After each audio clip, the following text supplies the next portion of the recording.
NDA सरकार में सहयोगी अपना दल सोनेलाल की राष्ट्रीय अध्यक्ष केंद्रीय राज्य मंत्री अनुप्रिया पटेल की ओर से मुख्यमंत्री योगी आदित्यनाथ को लिखे एक पत्र में भर्तियों में आरक्षण के मुद्दे को फिर गरमा दिया है।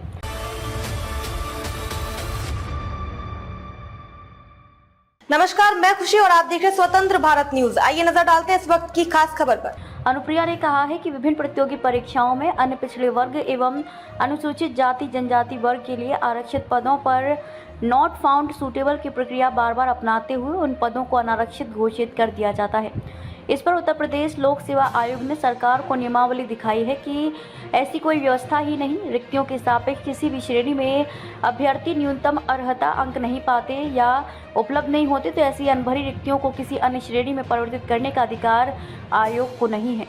केंद्र की एनडीए सरकार में स्वास्थ्य एवं परिवार कल्याण राज्य मंत्री होने के बावजूद अनुप्रिया के ऐसे पत्र से राजनीति क्षेत्र में तरह तरह की बहस छिड़ गई और उसके निहितार्थ निकाले जाने लगे।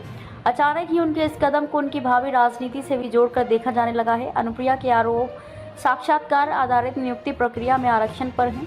उनकी मांग है कि आवश्यक प्राविधान करते हुए सिर्फ साक्षात्कार आधारित नियुक्ति प्रक्रिया वाली प्रतियोगी परीक्षाओं में पिछड़े वर्ग और अनुसूचित जाति जनजाति वर्ग के लिए आरक्षित पदों को इन्हीं वर्गों के अभ्यर्थियों से भरा जाना अनिवार्य किया जाना चाहिए, भले ही इसके लिए कितनी भी बार नियुक्ति प्रक्रिया करनी पड़े। उनका कहना है कि आरक्षित पदों पर इस वर्ग के अभ्यर्थी को नॉट फाउंड सूटेबल घोषित करके इस वर्ग के किसी भी अभ्यर्थी का चयन नहीं किया जाता, जबकि अन्य पिछड़े वर्ग में अनुसूचित जाति जनजाति वर्ग से आने वाले अभ्यर्थी भी परीक्षाओं के लिए न्यूनतम अर्हता की परीक्षा अपनी योग्यता के आधार पर ही पास करते हैं। साथ ही साक्षात्कार आधारित परीक्षाओं के लिए अर्हता पाए जाते हैं। इस पर उत्तर प्रदेश लोक सेवा आयोग ने भी अपनी ओर से सरकार को पत्र लिखकर जानकारी दी है कि नियमावली में स्पष्ट है कि न्यूनतम अर्हता अंक न मिलने पर भी नॉट फाउंड सूटेबल अंकित नहीं किया जाता है, बल्कि ग्रेडिंग अंकित की जाती है।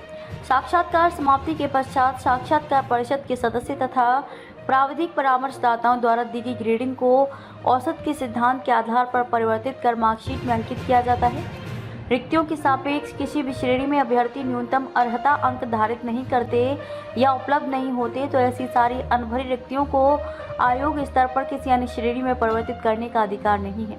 शासनादेश के अनुसार कार्यवाही करते हुए ऐसी रिक्तियां अग्रणित कैरी फॉरवर्ड कर दी जाती हैं। साक्षात्कार लेने वाले लोगों को अभ्यर्थी का क्रमांक, नाम, जाति, श्रेणी, आयु की जानकारी नहीं दी जाती। दूसरी ओर इस मामले पर प्रतियोगी छात्र संघ समिति के अध्यक्ष अवनीश पांडे कहते हैं कि संविधान के 81वें संशोधन अधिनियम 2000 में राज्य सरकार को ये शक्ति दी गई है कि ऐसे रिक्त पदों को पृथक श्रेणी का माना जाए और उन्हें आरक्षित श्रेणी से ही भरा जाए, उन्हें उस वर्ष की रिक्तियों में ना मिलाया जाए। इस संशोधन ने बैकलॉग रिक्तियों के मामले में आरक्षण की 50% सीमा को समाप्त कर दिया है, इसलिए ऐसा किया ही नहीं जा सकता। सपा ने भी एसजीपीजीआई की भर्ती में आरक्षण से खिलवाड़ किए जाने का मुद्दा उठाया है। पार्टी के प्रवक्ता डॉक्टर आशुतोष वर्मा ने इंटरनेट मीडिया एक्स पर लिखा कि देश की सर्वोच्च संस्थान एसजीपीजीआई लखनऊ में खुलेआम हो रहा है आरक्षण से खिलवाड़।